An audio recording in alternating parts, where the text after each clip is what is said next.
Hoy nos hemos desplazado hasta la localidad de Liendo.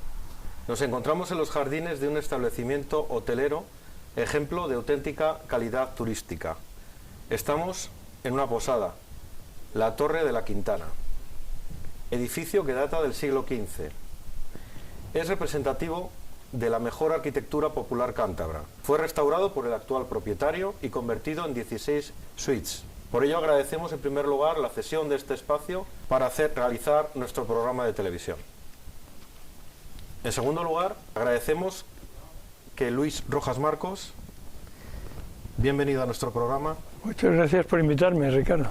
Gracias por acompañarnos en nuestro programa y por limpiar de tu agenda un poquito de esa apretada agenda que siempre tienes y poder sentarte con nosotros. Muchísimas gracias. Hoy vamos a contar con las reflexiones de Luis Rojas Marcos, una persona que presentarle sería incurrir, a mi entender, en numerosas reiteraciones, porque creo que es una persona lo suficientemente conocida por un amplio espectro de gente, y por ello solamente queríamos esbozar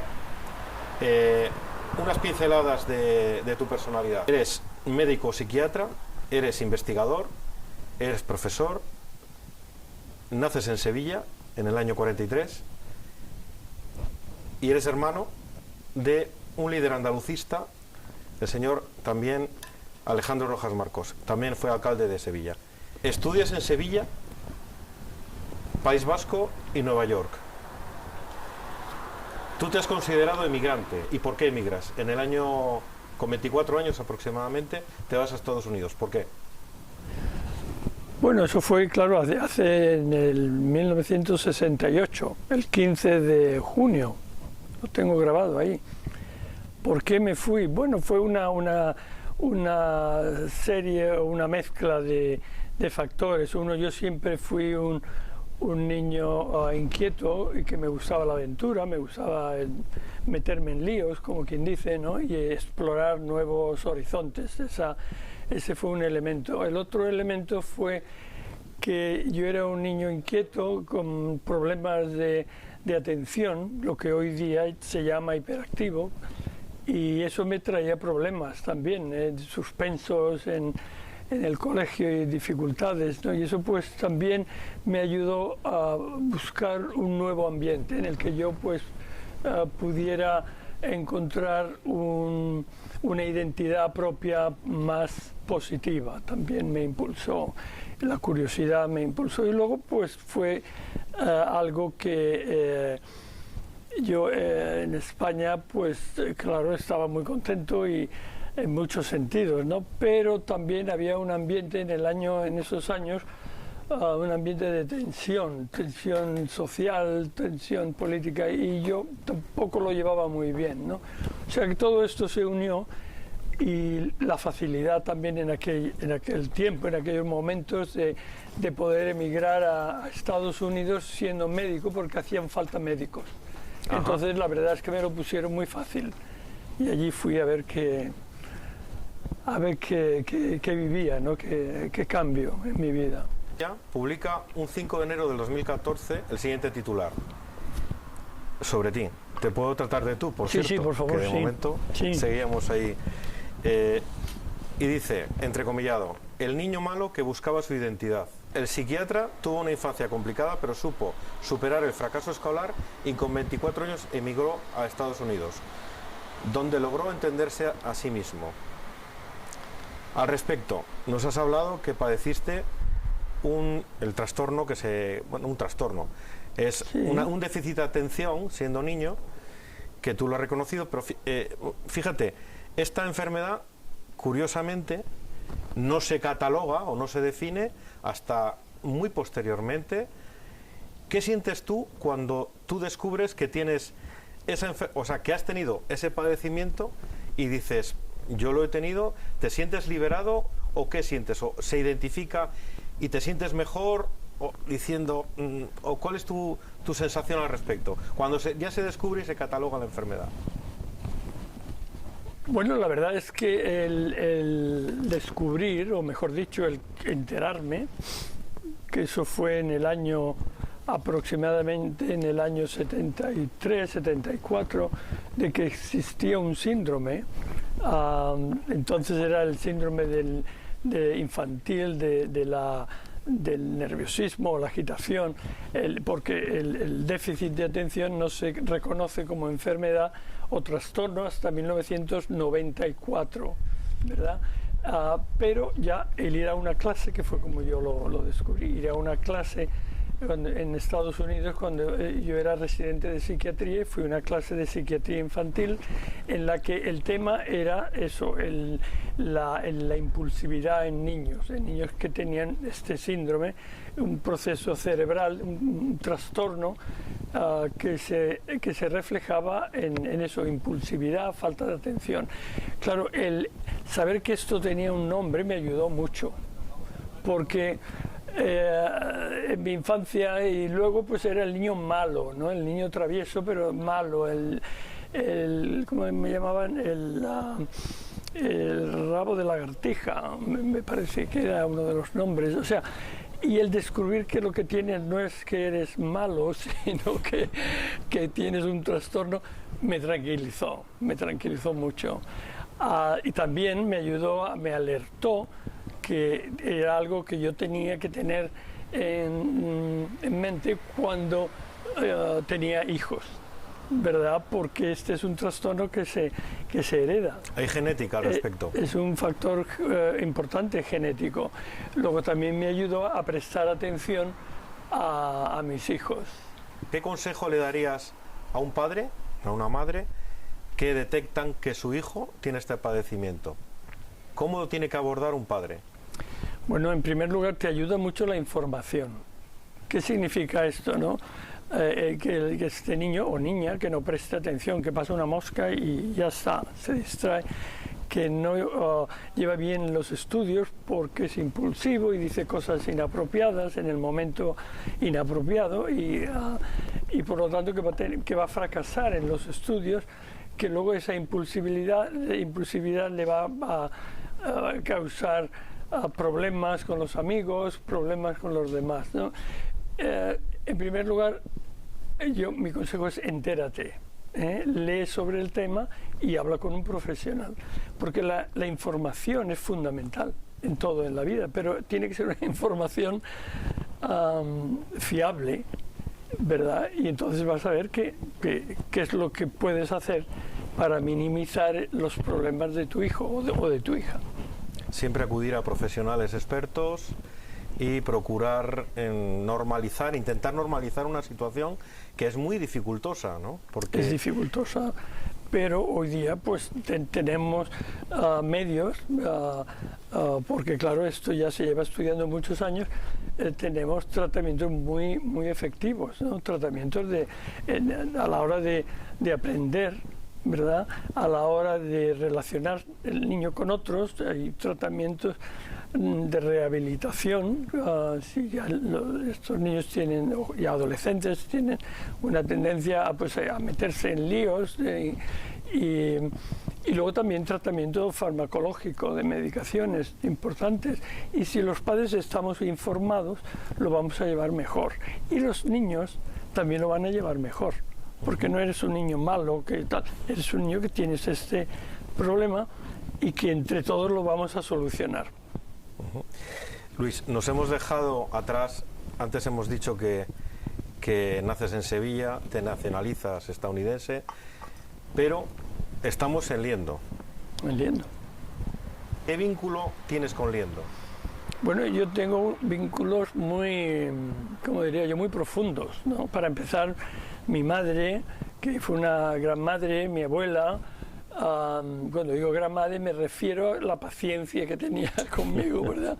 A veces incluso le hacían gracia mis travesuras, que no las voy a contar aquí en público porque todavía me siento un poco mal, ¿no? Mi madre nació aquí, mi abuela, la madre de mi madre, nació aquí también.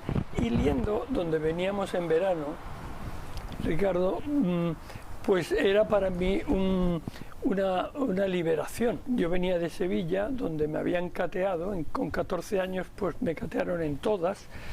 Batiste un récord. Batí el récord menos tengo que decir, menos las tres Marías que llamábamos, que era en gimnasia, a religión y espíritu nacional, que entonces te hablo de hace muchos años. Entonces yo venía leyendo y me sentía pues aceptado por el pueblo, la gente del pueblo siempre muy amable, les hacía gracia, me sentía muy bien, muy liberado. O sea, para mí leyendo pues es una parte de mi vida muy positiva, muy estimulante, un pueblo que me aceptó como yo era, dando saltos y haciendo barbaridades algunas veces, pero siempre me aceptó, ¿no? Sí. O sea, tengo forma parte de mi vida muy importante. Es un pueblo, yo conozco perfectamente, pueblo muy digno de visitar, Liendo, porque tiene unos recursos para el turismo, para el disfrutar de un verano maravillosos. Tiene una playa, se puede hacer todo tipo de deporte. ¿Tú has disfrutado de la playa de San Julián, me imagino? Mucho. Vamos, te hablo desde pequeño porque veníamos, yo y mis hermanos veníamos aquí desde nacer. De hecho, mi hermana nació en Santander. Quiero decir que veníamos todos los veranos. ¿Desde Sevilla? Desde Sevilla, ¿verdad? Tardábamos un día o dos, tres, pero aquí había que venir. Y luego, claro, pasábamos aquí 3 meses, 4 meses. Luego era una parte muy importante, ¿verdad? Y aquí, pues, para disfrutar la playa, el ambiente, el clima y los liendenses, ¿no? Gente muy amable y muy comprensiva, ¿no? En el año 2000 se te nombra presidente de los hospitales públicos de Nueva York. Tuviste un reconocimiento importante de toda tu labor. Es más, también sufriste en tus propias carnes prácticamente los atentados del 11M, una anécdota, una tragedia. El 11S, sí. El 11S, perdón. Sí. El 11M fue otro. El 11S fue una tragedia espantosa. Con esta perspectiva de tu conocimiento sobre el sector público sanitario estadounidense y el conocimiento que puedes tener sobre la sanidad pública española, ¿qué paralelismos puedes encontrar, similitudes o grandes diferencias ahora que tenemos un sufrimiento también importante con el COVID, ¿no? ¿Cuál es tu perspectiva o cómo se ve desde Estados Unidos la sanidad pública española? Tu apreciación. Bueno, en general la sanidad en Europa y en España concretamente tenéis la gran ventaja de ser una sanidad pública. Quiere decir que toda persona tiene universal, por derecho, ¿verdad?, acceso a cuidados. En Estados Unidos ese es un tema que todavía no hemos resuelto. Hay una sanidad pública para personas mayores de 65 años, para los que tienen, digamos, la definición, ocurre la definición de pobreza, también hay otro seguro, y para cualquier persona que cruce la urgencia, el hospital que sea, aunque esta persona no tenga seguro o no sea ciudadano, tienen obligación de atenderles en esa urgencia. Claro, el resto, ¿verdad?, que hoy día pues son como 35 millones de estadounidenses que ni son mayores de 65 años, ni son pobres, digamos, pues eso tienen que pagarlo, ¿no? Y claro, esto es un gran problema, es la salud debe ser un derecho, ¿verdad? Y allí no lo es. En fin, hay excepciones de estos grupos que te he mencionado, pero es un problema. Existe, por lo menos aquí, las noticias que han llegado también pueden ser muy sensacionalistas. Nos dicen que incluso desde el propio gobierno estadounidense se dice que el COVID es una invención china o que es un producto de un laboratorio, una guerra química. ¿Existe esa creencia real consolidada en Estados Unidos o esto más bien es pura propaganda? Pregunto. Bueno, esta pandemia, como otras, ¿verdad? La pandemia que hemos vivido en la humanidad no vienen solas, no es solamente el virus o bacilo que viene, nos infecta, unos mueren, otros sobreviven. Es mucho más complicado, tiene un componente social enorme, ¿no? La primera, o sea, hace 100 años se llamaba la influenza, ¿no? Que también le llaman española, ¿no? La gripe. Sí, la gripe española. Coincide al final con la Primera Guerra Mundial. Entonces, imagínate la mezcla de una pandemia con una guerra mundial que resultan, pues, por lo que he leído, en 20 y tantos millones de muertos, ¿no? Luego, el aspecto social, el aspecto económico, el aspecto de relaciones y políticos se complica muchísimo bajo una pandemia, porque claro, todos tenemos la necesidad de explicar. Sin explicación no nos podemos dormir, no sé si te ha pasado alguna vez, pero a mí me pasa a veces que digo, es que no me puedo dormir hasta que yo no me explique por qué mi jefe me ha dicho esto, ¿verdad? O porque este amigo me ha hecho esto, o porque mi hija ha hecho esto, es que no me puedo dormir, porque el ser humano necesitamos explicaciones, ¿y por qué? Entonces cuando llegamos al mundo de explicar esta pandemia, pues entra el tema de los que nos dicen los líderes, los líderes de la salud, los líderes sociales, los líderes políticos, y ahí es donde se complica todo, ¿no? Y efectivamente, como bien has dicho, Ricardo, pues allí pues hubo un sector de líderes que hablaban de que esto viene de China y además lo han hecho a propósito, mejor dicho, o viene de otro sitio, o esto es siempre explicaciones con un sentimiento de paranoico, un poco y esto se ha utilizado, ¿no? Luego también ocurrió que no estábamos preparados, ¿no? Entonces, al principio era, pues no hace falta que te pongas la mascarilla, ¿verdad? Pero en el fondo, lo que sabíamos los que estábamos metidos en el mundo de la salud pública era que no había suficientes mascarillas, ¿no? Y lo mismo pasaba con la prueba, ¿no? O sea que el aspecto social es muy complicado y en el fondo pues es eso, ¿no? El no estar preparados para esta pandemia y como les explicamos que no lo estemos. Este es un enemigo invisible que mencionabas, el 11S, ¿no? Del 2001, donde el enemigo era visible, de hecho muy visible, ¿no? Eran terroristas con aviones que chocaban contra edificios y todo lo veíamos por la tele, además, o en directo, como fue mi caso. Esta pandemia no vemos al virus, y entonces esto da lugar, pues eso, a explicaciones o argumentos de una fantasía increíble. En la actualidad, en los últimos días ya se está comentando, pues ante estos rebrotes que están ocurriendo en España, puede existir unas medidas muy restrictivas al respecto de la convivencia en cuanto esperemos a ver si encontramos una vacuna propia o apropiada, ¿no? Y mi pregunta es, psicológicamente, ¿cómo podemos afrontar como sociedad este desafío? Porque los españoles hemos estado, te incluyo, bueno, y tú has estado en Estados Unidos, pero tú sabes lo que pasa en España. Sí, sí. ¿Cómo podemos afrontar, después de haber estado 90 días metidos en casa, cómo podemos afrontar psicológicamente un nuevo confinamiento, un nuevo encierro? ¿Cómo nos podemos preparar? Bueno, yo creo que hay un factor individual, ¿verdad? De existir. Yo intuyo que vaya a haber medidas muy restrictivas. Intuyo. Los seres humanos tenemos una gran capacidad para superar la adversidad, sin duda, ¿no? Y no hay nada más que ver un poco de historia, leer un poco y vemos cómo la humanidad no solamente ha superado todo tipo de situaciones de epidemias, pandemias, guerras mundiales inconcebibles, pero luego también desastres provocados por la naturaleza, ¿verdad? Terremotos, inundaciones, en fin.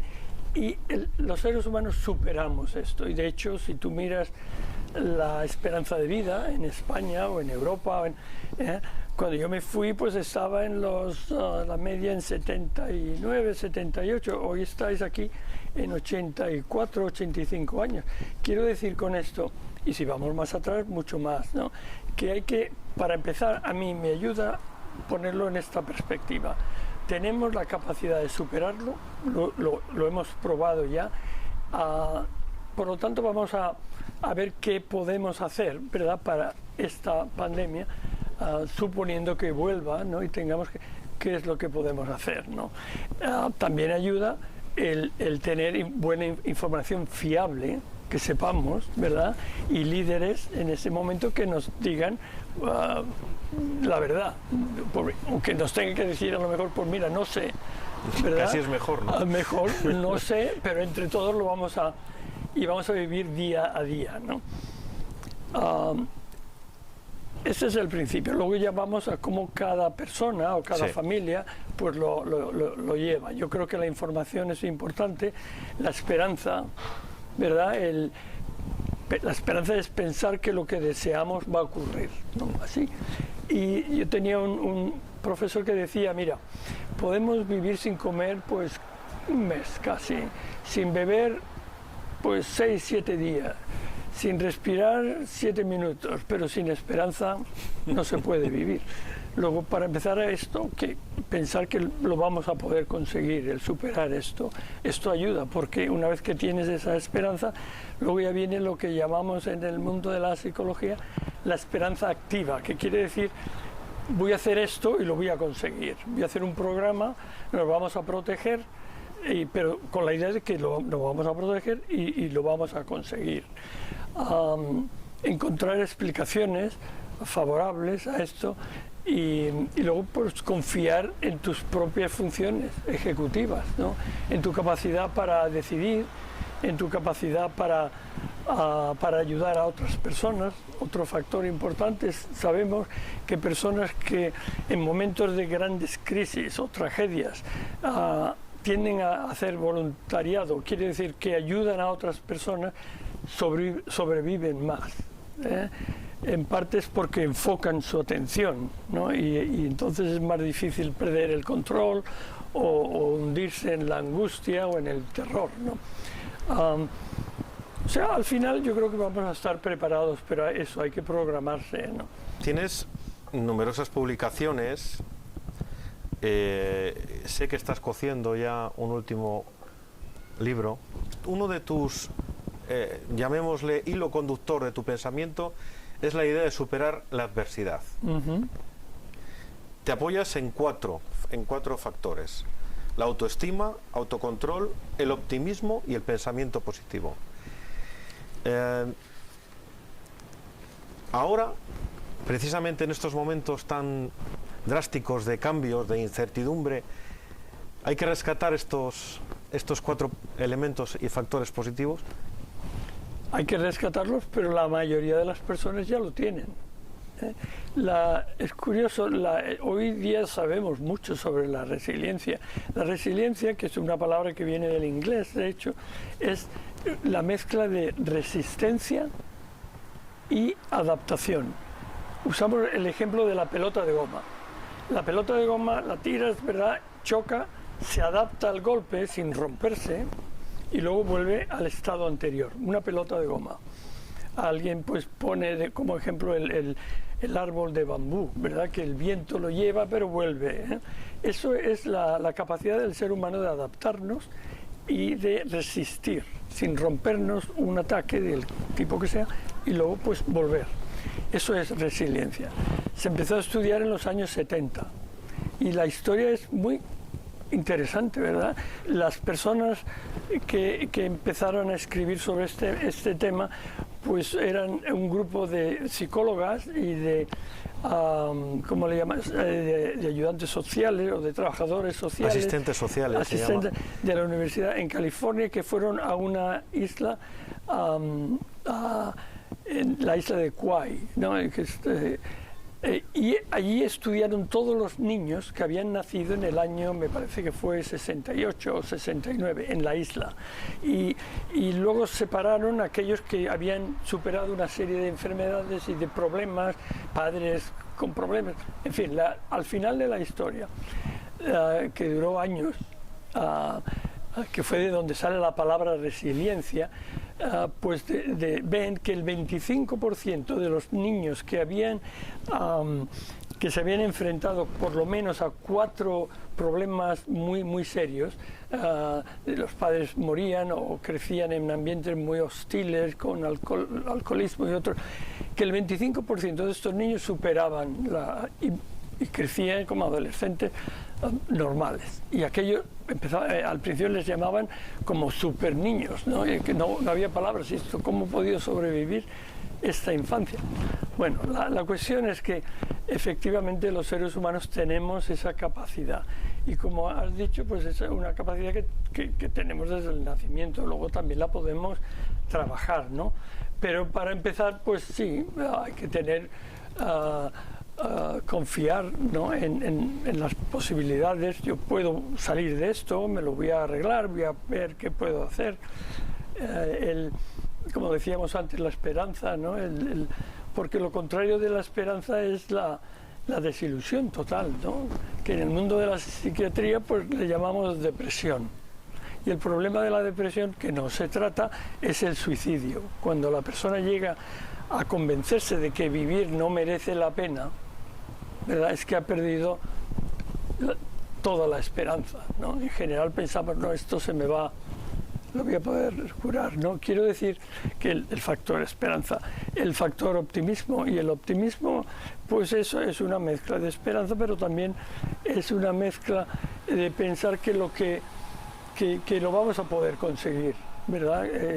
El optimista no ve lo positivo y lo negativo, pero tiende a quedarse con lo positivo, ¿no? Y esto le ayuda a dar energía y a enfocar cómo salgo de esta. Y luego ayuda mucho, por ejemplo, el convivir, el hablar. El hablar es muy sano, hablarnos a nosotros mismos, aunque hay gente que piensa que esto es de locos, no es así. A los niños habría que enseñarles a hablarse a sí mismos y a hablarse bien. Y el sentido del humor, pues, fundamental, ¿no? Empezamos hablando de Liendo y de mi madre, y recuerdo, yo me llevaba muy bien con mi madre, en fin, siempre me apoyó, como decía al principio, en mis problemas de agitación, de impulsividad. Y recuerdo un día que estábamos hablando, mi madre y yo, y le pregunté, mamá, el día que te mueras, ¿qué prefieres? ¿Que te enterremos o que te incineremos? Ella me miró así con una sonrisa picaresca y me dijo, Luis, dame una sorpresa. Y los dos nos pusimos a reír. Curioso, ¿verdad? Hablar de algo tan trágico como con tanta naturalidad. De una forma con sentido del humor, y terminas riéndote. El sentido del humor es muy útil. Te escuché decir que todos tenemos que estar preparados para tener un grave disgusto en nuestra vida, sí, porque estadísticamente nos va a tocar. Yo creo que es algo que tienes que mentalmente todos los días pensar, nos va a venir. Entonces te pregunto ya, pero la pregunta es, el optimismo, pero claro, a una persona que tiene una grave depresión, sea endógena, exógena, de cualquier forma, ¿cómo le dices, sé optimista? Porque es muy bonito, o sea, quiero decir, es fácil decirlo, ¿no? Bueno, hay que explicarlo, porque además el optimismo tiene mala prensa en Europa y en España y en otros países europeos. El decir, mira, yo soy optimista, pues es un ingenuo o incluso un ignorante, no sabe por dónde va la vida, dice que es optimista. Claro, esto no ocurre en Estados Unidos. Allí, si te hacen una entrevista para un trabajo, que no se te ocurra decir que no eres optimista. Soy optimista, porque es una cualidad. Aquí, como digo, en Europa, pues los filósofos han visto la palabra optimista, ya conllevaba, pues eso, el no saber, la ingenuidad, tú no sabes de qué va la vida. Pero la realidad es que no es así, ¿no? Si definimos lo que es, no es decir, mira, tú sé optimista, no. Haz un plan. Dicen los epidemiólogos que cabemos a 2 desgracias por persona. de media. Pues algunos tendrán 3 y otros 1, ¿no? Pero 2 de media. Entonces, pues cuando nos llegue la hora, pues prográmate, confía, ¿verdad?, en tus capacidades para superarlo. Entérate bien de lo que está pasando, la información muy útil. Y luego piensa que en tu pasado has podido superar otras. ¿Y qué hiciste? La memoria te ayuda mucho, y la memoria del optimista es una palanca. Es una palanca de decir, bueno, esto de la epidemia, de la pandemia, de este virus es terrible, pero hace 30 años, o 10 o 15, tuvimos el SIDA, o tuvimos en la familia y lo superemos. ¿Y qué hice? Pues mira, me protegía. O sea, la memoria, los buenos recuerdos, es otra característica del optimismo, tener buenos recuerdos. Y eso los tenemos todos, ¿no? Y cuando llegue la hora de algo que empezamos a perder las ganas de vivir, entonces pensar, pues mira, lo que tengo es una depresión y voy a ir al médico a superarlo, porque yo solo no. Eso es una depresión y esto tiene cura. Ya nos están avisando que se nos acaba el tiempo. Quedan muy pocas horas para que cumplas 77 años. Te voy a felicitar no solamente porque cumples años, sino por tu buen estar, tu forma, tu participación con nosotros, la generosidad que has tenido. Y además, yo quería preguntarte, como anécdota, en noviembre ¿va a haber maratón de Nueva York? Bueno, en noviembre no va a haber maratón. No va a haber. Nos han ofrecido un maratón, ¿cómo se dice? Porque yo sé que tú estás dispuesto a correrle. Andar. Yo sigo el consejo de Martin Luther King, que decía, si puedes volar, vuela. Si no puedes volar, corre. Si no puedes correr, anda. Si no puedes andar, gatea. Pero hagas lo que haga, tienes que llegar al final. Pues te agradecemos enormemente tu generosidad nuevamente. Agradecemos también a la propiedad de la posada de la Torre de la Quintana, El Liendo, su generosidad en habernos proporcionado este espacio para poder desarrollar el programa, y ya nos despedimos. Sin más dilación, pues ya lo dejamos el programa. Muchísimas gracias, Luis, y hasta siempre. Hasta siempre. Gracias, Ricardo. Muchas gracias.